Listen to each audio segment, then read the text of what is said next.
আছো আর আমিও ভালো আছি। তো বন্ধুরা চলো আজকে ডবল মেশিনে সুতো কী করে পরাতে হয় সেটা দেখো। প্রথমে এই সুতোটা দিয়ে নিলাম, যে এই ছিদ্রটা যে কোনো তিনটের মধ্যে একটা দিলে হবে। তো তারপরে দেখো সুতোটা এখানটায় ধরে রাখতে হবে, ধরে রেখে এই যে এটা এখানটাতে দিয়ে এটা এইভাবে উঁচু করে দিতে হবে। তারপরে এই যে এটা দেখতে পাচ্ছ,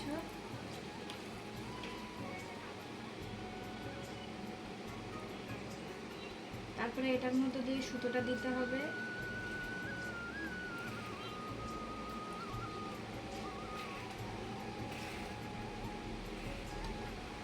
এখান দিয়ে দিতে হবে।